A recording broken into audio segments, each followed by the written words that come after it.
우리 아버지가 되시는 하나님을 찬양합니다. 또한 하나님께서 맡겨놓으신 기업, 자녀들을 사랑하고 그리고 하나님의 말씀으로 양육해가는 우리 부모된 여러분 모두를 축복합니다.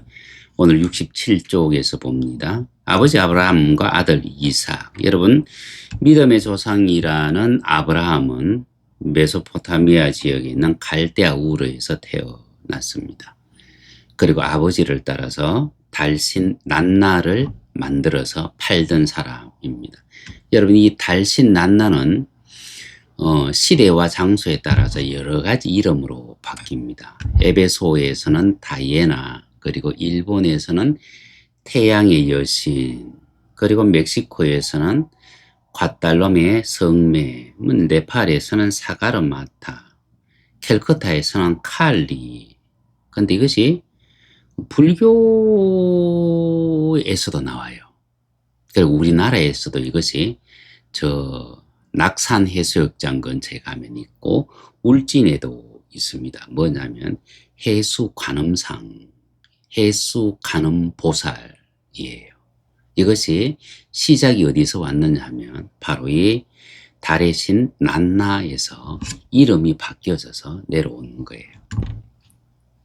당시 갈대아 우르는 아카드 문화, 그리고 수메르 문화, 그리고 인류 최초의 공동체죠. 이 문화가 공존하는 도시, 그리고 생활용품들이 물물 교환되면서 거래되어졌던 도시. 그러면서 그 유프라테스 강 그곳에서부터 어떤 풍부함, 그래서 경제적으로 안정되어 있습니다. 그래서 세계 최초의 운송기구, 세계 최초의 문자, 세계 최초의 법정, 그 함부라비 법전, 그리고 세계 최초의 도시국가, 이 모든 것이 한자리에 있는 바로 그곳이에요. 그리고 또한 그곳은 혈연관계 중심의 부족 공동체였습니다. 여러분, 부족 공동체에 있어서 가장 중요한 것은 뭐냐면 대를 이을 수 있는 아들이에요. 아들이 있어야만 됐는데 아브라함이 아들이 없습니다. 아들이 없었기 때문에 그 부족 공동체 속에서 살아가기가 정말 엄청 힘든 거예요. 그 타이밍에 하나님이 아브라함에게 자녀를 약속하신 거예요. 그죠? 그래서 68쪽 아브라함과 이삭의 신뢰관계. 아브라함은 가계를 이을 아들이 없어서 혈연관계로 결속되어 있던 그 부족 공동체 속에서 더 이상 살아갈 수가 없었습니다. 내가 아무리 열심히 모으고 내가 아무리 큰 부자가 되고 강한 자가 되어져도 아들이 없으면 내가 죽으면 이 모든 것이 다 끝나버리기 때문이에요. 그런데 그 상황에서 하나님이 아브라함을 만나 주셨습니다. 그리고 큰 민족을 약속하셨고 하나님이 지시하신 그 땅으로 가라고 말씀하셨어요. 그래서 아브라함은 갈 바를 알지 못하였지만 하나님의 약속을 바라보고 가는데 이것이 중요한 것은 뭐냐면 하나님께서 우리에게 주시고자 하는 모든 것은 하나님의 약속과 하나님의 명령과 그리고 순종으로 이루어집니다. 하나님의 약속, 하나님의 명령, 그리고 우리의 순종인데 우리의 이 순종은 아직 눈에 보이지 않는 것을 바라보는 것에 대한 순종입니다. 이것은 신앙의 여정에 있어서 굉장히 중요한 필수 과정인데 여기에서 뭐냐면 아브라함이 순종해서 메소포타미아 강을 건너왔는지 아니면 요단강을 건너와서 그런지 여러분 히브리라고 하는 그 말의 뜻은 뭐냐면 강을 건너온 사람이라는 뜻이에요. 다시 말하면 저쪽에 있던 세상에서 이쪽 세상으로 건너온 사람이라는 뜻인데 그 시조가 바로 이 아브라함이라는 얘기입니다. 하나님께서 지시한 땅으로 가라는 땅으로 나아가서 장막 생활을 했습니다. 그런데 이것은 그냥 하나님의 약속이잖아요. 여러분, 약속에 대한 성취는 나 혼자만의 것으로는 이루어지지 않습니다. 약속을 한 사람과 그 약속을 받은 사람이 뭐요? 같은 시간에 같은 장소에 가야만 돼요. 그러면 아브라함이 하나님의 약속을 받고 가나안 땅에 들어갔다는 얘기는 뭐예요? 하나님이 자신과 함께 그 장소에 같은 시간에 머물 것을 바라봤다는 얘기입니다. 이것은 상대에 대한 믿음이에요. 그죠? 어떤 친구가 저에게 같이 식사하자고 약속을 했습니다. 그러면 나는 그 약속한 시간에 그 장소로 가요. 근데 그것은 나에 대한 믿음뿐만 아니라 그 친구가 그 시간에 그 장소로 나올 것이라는 그 믿음을 같이 공유하기 때문입니다. 내가 하나님의 약속을 붙잡고 하나님이 지시하신 저 땅으로 간다는 얘기는 내가 그 땅에 갔을 때 그 시간에 그 장소에 하나님이 바로 그곳에 계실 것이라는 것. 근데 그것이 지금 눈에 안 보이잖아요. 그런데 단순히 그 약속만 믿고 가잖아요. 이것을 우리가 믿음이라고 얘기하는데 아브라함은 바로 그것을 했다는 얘기입니다. 하나님께서 지시하신 땅에서 아들을 기다리던 아브라함은 하나님께서 아들을 주실 때까지 기다릴 수 없었습니다. 그래서 하나님의 약속을 기다리지 못한 아내 사레의 요청에 따라 사레의 몸종 하갈에게서 이스마엘을 출산했습니다. 여러분 어제 아래 그러니까 6월 28일 날 설교 가운데서도 이 하갈과 관련된 부분이 설교 시간에 나왔습니다. 여러분 아브라함이 하갈을 통해서 이스마엘을 낳은 이것이 굉장한 실수가 되는 것은 뭐냐면 유대인들이 자녀를 낳으면 누구의 혈통을 따라가느냐 하면 엄마의 혈통을 따라갑니다. 엄마가 유대인이면 아버지가 유대인이 아니더라도 그 자식은 유대인이 돼요. 또 반대로 아버지가 유대인이더라도 엄마가 유대인이 아니면 그 자식은 유대인이 아니에요.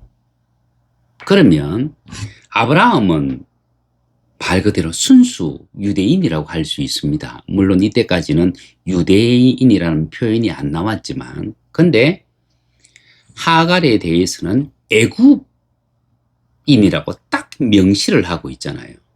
그러면 아브라함이 하갈을 통해서 아들을 낳으면 이 아들은 누구의 후손이에요? 애굽의 후손이 되어버려요. 애굽 사람이 되어져 버린다는 얘기죠. 다시 시간이 흘러서 하갈이 낳은 이스마엘이 아브라함의 순수 혈통으로 유대인이 되어지려고 하면 그러면 어떻게 해야 되느냐 하면 아브라함 낳은 하갈 그리고 이스마엘 이 세 사람이 유대인으로 개종하기로 약속을 해야 돼요. 근데 하갈이 만약에 나는 내 아들이 유대인 되는 거 싫습니다. 애굽인으로 나는 있기를 원합니다. 해버리면 이스마엘은 평생 애굽 사람으로 살아가야 되는 거예요. 그 실수를 지금 아브라함이 범했다는 얘기입니다. 또한 중요한 것은 하갈은 여주인의 종이에요. 종은 속박된 상태예요. 내가 종으로 속박된 상태에서 내가 자식을 낳으면 이 종은요. 종이에요. 여러분. 종이에요. 하나님의 언약의 계승자가 종의 신분이 되어서 결박된 상태가 되어버린다는 얘기죠. 이것은 하나님 앞에서 엄청난 실수가 됩니다. 그래서 69쪽 이와 달리 이삭은 아버지와 어머니가 사람이 지은 이름이 아니라 하나님으로부터 아브라함에서 아브라함으로 사레에서 사라로 계명받은 후에 출생합니다. 또한 이스마엘이 아버지 아브라함과 사레의 욕심을 쫓아 여종에게서 태어난 것과 달리 이삭은 하나님의 예정의 때에 하나님의 방법으로 자유하는 여자에게서 태어났습니다. 자유하는 여자에게서 태어난 거예요. 자유한다는 얘기는 뭐야? 속박되지 않았다는 얘기입니다. 사라는 이미 늙어 자녀를 출산할 만한 소망이 없는 몸이었습니다. 그러나 하나님은 자신이 정한 때에 아들이 출생할 것이라고 약속하셨고 또한 이삭이라는 이름까지 직접 지어주셨습니다.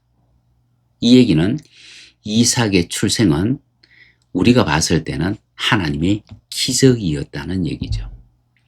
여러분, 사실 여종 하갈에게서 태어난 이스마엘도 사라에게서 태어난 이삭과 같이 아브라함의 씨인 것은 분명합니다. 그럼에도 하나님의 예정의 때에 자유하는 여자에게서 출생한 이삭만 약속의 자녀로서 유업을 이었습니다. 왜냐하면 이삭은 자유하는 사람, 이스마엘은요 속박된 상태에 있었다는 얘기죠. 여주인의 종이라는 속박된 상태에서 태어난 자식이기 때문입니다. 또한 하나님께서 아브라함에게 주실 무수히 많은 자손을 이루기 위한 통로였고 누가 이삭이 하나님께서 영원한 언약을 세우시기 위해 반드시 필요한 존재였습니다. 아브라함은 이삭이 출생 후부터 더욱 열심히 하나님 중심의 삶을 살았습니다. 이 사실은 이삭이 기근의 때에 애굽으로 내려가지 않고 그 아래 머물라는 하나님의 말씀에 전적으로 순종. 여러분, 애굽은 지금 물이 풍부한 곳이에요. 근데 그랄은 물이 없어요. 지금 가뭄이에요. 그런데 하나님이 이곳에 머물러라 라고 했을 때 머물잖아요. 그것은 아버지 아브라함이 하나님을 신뢰하는 것을 이삭이 보면서 컸다는 얘기입니다. 또한 평생 동안 하나님이 약속한 그 가나안 땅을 벗어나 본 적이 없어요. 가나안의 그 족장 도로라고 하는 그곳에서 보면 저 동쪽에 요단강이 흐르고 요단강 근처에 여러분 에덴 동산과 같은 그 초원이 펼쳐져 있습니다. 그런데 목초로 우양을 키우는 사람이 그곳으로 한번 내려가지 아니했다는 거예요. 하나님이 말씀하신 바로 그 약속의 땅 안에서만 머물고 있었다는 얘기입니다. 이 얘기는 뭐야? 아버지 아브라함이 하나님을 어떻게 경외하며 하나님이 아브라함을 어떻게 축복하시는지를 눈여겨보았다는 얘기죠. 자녀는 부모의 그림자로서 부모의 생활 규범과 가치관을 배우고 또 부모의 삶 자체를 모방하는 엄청난 수용력을 가지고 있기 때문입니다. 이처럼 영적인 부모는 하나님과의 관계 속에서 자녀와 관계를 가집니다. 또한 자신과 자녀를 향한 하나님의 고유한 부르심을 집중합니다. 하나님께서 내 자녀를 향한 부르심을 가지고 있다는 것을 알기 위해서는 내가 하나님께로 더 가까이 나아가요. 그것이 지혜로운 부모입니다. 이때 하나님에 대한 부모의 신뢰는 자연스럽게 하나님과 자녀의 관계에 영향을 미칩니다. 여러분, 가장 좋은 신앙 교육이 뭐냐면 성경 말씀을 많이 외워라, 기도 많이 해라, 그것이 아니고 내가 하나님을 예배하는 모습, 내가 하나님을 기도하는 모습을 보여주는 거예요. 그래서 내가 안방에서 이렇게 기도하다가 아이가 이렇게 들어오면 기도한다고 나가라 그래요. 그러면 그 사람은 부모로서의 자격이 없습니다. 아이가 들어오면 왜 들어왔는지를 물어보고 잠깐이라도 아이를 품에 안고 함께 기도하는 거예요. 그것이 내가 하나님을 경외하는 모습을 보여주는 겁니다. 그래서 우리 교회는 어른과 아이가 함께 예배 드립니다. 주일학교가 따로 없습니다. 제 교육 방침 중에 하나는 뭐냐면 가장 좋은 신앙 교육은 부모가 하나님을 예배하는 모습을 보여주는 거다. 여러분, 그것보다 더 좋은 신앙 교육의 방법이 없습니다. 그래서 여러분들이 하나님을 찬송할 때 같이 하고 기도할 때 여러분들의 골방에서 기도하든 거실에서 기도하든 기도하는 그 모습을 자식들에게 보여줄 수 있어야만 합니다. 다시 봅니다. 영적인 부모는 하나님과의 관계 속에서 자녀와 관계를 가집니다. 또한 자신과 자녀를 향한 하나님의 고유한 부르심에 집중합니다. 이때 하나님에 대한 부모의 신뢰는 자연스럽게 하나님과 자녀의 관계에 영향을 미칩니다. 자녀는 스스로 하나님의 이미지를 창조하는 것이 아니라 부모와의 관계 안에서 부모가 경외하는 하나님을 배워가는 것이고, 그 배움을 통해서 하나님에 대한 이미지를 만들어가기 때문입니다.